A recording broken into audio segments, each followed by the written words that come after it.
Hello, you're listening to The Olive Tree, the programme that brings you news and interviews from believers in Jesus living in Israel and the West Bank today, Jewish and Arab people.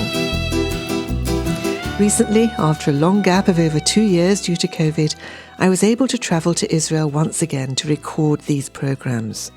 So join me now as Dani Sayag, pastor of the Carmel Assembly in Haifa, describes what the past 2 years has been like for him, leading a large congregation. Yeah, I will say that no one taught me how to lead a congregation through a time of a plague. And I don't think they have that class in Bible school too.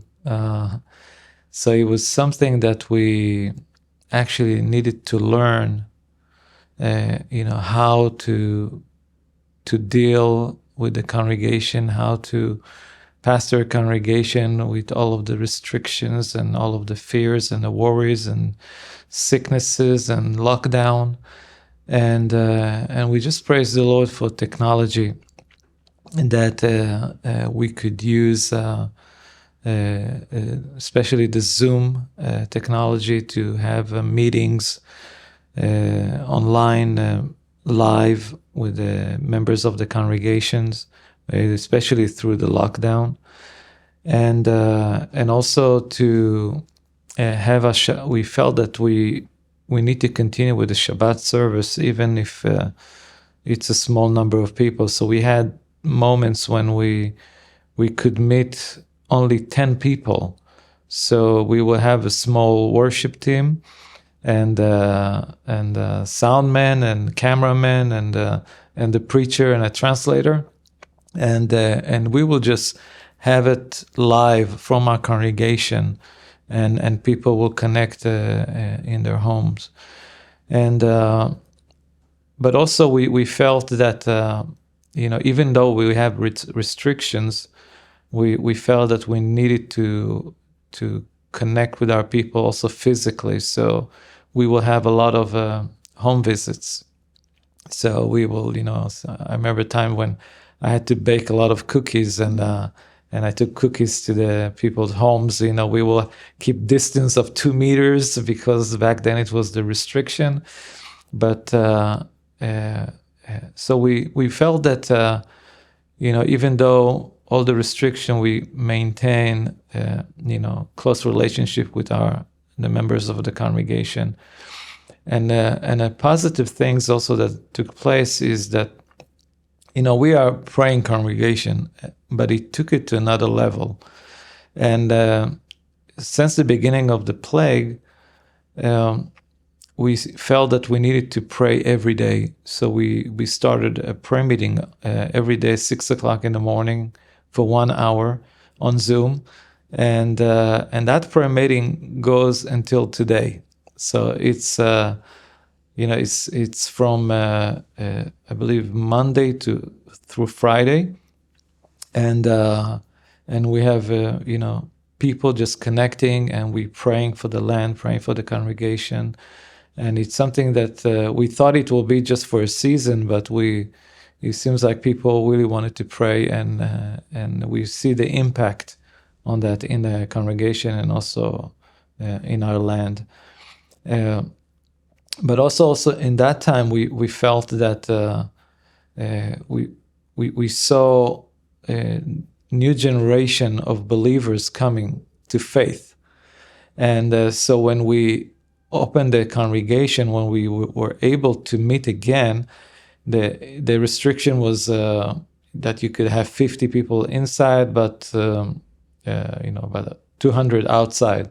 So during the summer, we had a meeting outside the congregation. So we took all the equipment outside, and suddenly I saw many new faces that I didn't know before. And so it seems like that in that time, people were connecting online and were very blessed, and the Lord was touching them, and they wanted to become part of the congregation. So suddenly, even though we didn't see them, physically, or even talk to them, and the Lord was working in people's hearts, And so we saw people coming to faith.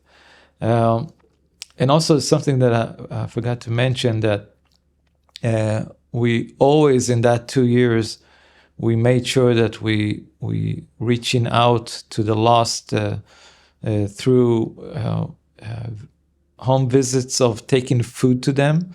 So we will have teams of people in our community taking food baskets, go people's homes. You could see the fear on the people that was in their homes. And our people will just say, we want to pray for you. So even at the doorstep, they will just pray for the people. And that was really a blessing. And we saw also the Lord touching people's life through that ministry. One of the things that took place also, that especially here in Haifa, there is a lot of elderly people. And through that time, many of them were just staying at home. They will not leave the house because, as you know, elderly people this virus is very affecting them. And so some of them couldn't go out, and not everyone has family that will take care of them. So we felt that we need to take hot meals to them. So we had just few, people that we started with some small number, like 10, 20 meals, and now it's grew up to, I think, 130 that goes now every week. Even now, they're preparing the food upstairs and they taking it to people. So team from our congregation just go. Those who can come here. But it was just to see that God is using even the difficult times to reach out to our community and our city. And of course, I will say, not everything was, great, as you know, and I think around the world, it's also happened when, the issue of the vaccine and people that support it and people who don't support it, and, and both sides can take it to extreme. So we really felt that in our congregation that we need to keep the balance, that, we are, at one point they said in the restriction that a gathering when there is people that had vaccine, they can meet in big numbers. But we felt that we cannot have two camps in our community of vaccinated people or not. So we made a decision that we're going to keep the unity, and each one, before the Lord needs to decide what he needs to do. And so by the grace of the Lord, we kept that unity, and it's a blessing in the congregation. And I know that in other places it was very difficult, splits and arguments and fighting. But we thank the Lord for the grace that he gave us in that. Dani, how have your children and young people coped with this 2 years of isolation? Our young people, I think it's, if it was a group of people that was having a hard time, it was the young people. Not only as a congregation, I will say that because the social life actually disconnect completely. And so even classes in school, they will meet on Zoom, so they will be on computer all the time and not be able to go and meet with friends. So in our community, we really try to reach out the young people. So our youth pastor and the team try as much as they can to make sure that they are receiving the care and the encouragement that they need. But definitely it was a challenge, yeah.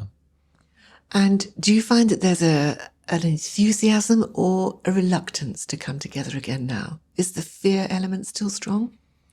I will say that in our congregation, and I know about some other congregations too, that there is a percentage of people that I will say got used to technology.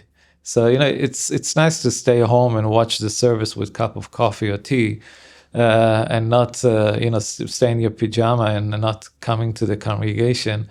But slowly we are, we're seeing the people that, coming back. Some people still have some fear of being in big gatherings. But it's okay. It's God is, God is bringing new people, and so we see in our Shabbat services, it's most of the people are coming. Do you think things will go back to what was normal, or do you think things have forever changed? Definitely, it will not come back to normal, and I think not just because COVID. I think we are entering to a season that the birth pain is growing before the coming of the Lord, and I think we will experience more things. When you think we thought we was thinking about that this Corona is almost finishing, and now we have this thing with Ukraine and Russia, and not talking about all the events that's going to take place here in Israel. Even the terrorism now is growing. Even yesterday was a big thing in Beersheba, 4 people murdered by a terrorist, and it's just growing. So we feel that we are entering an intense time, but in the same time, it's also harvest time. So we feel that God is going to use even the difficult times to show His love and preach the Gospels, see people saved and being discipled. So this is the pictures that we see here. You've been listening to Dani Sayag, pastor of the Carmel Assembly in Haifa, and we'll hear more from him on next week's program, when he describes the challenges of integrating Russian and Ukrainian people into Israeli society in general and into the congregation in particular.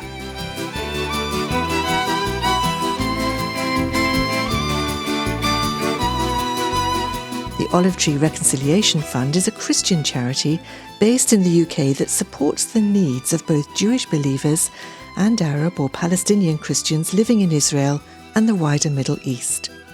If you'd like to know more about our work and receive our free bi-monthly newsletter, please visit our website, olivetreefund.org.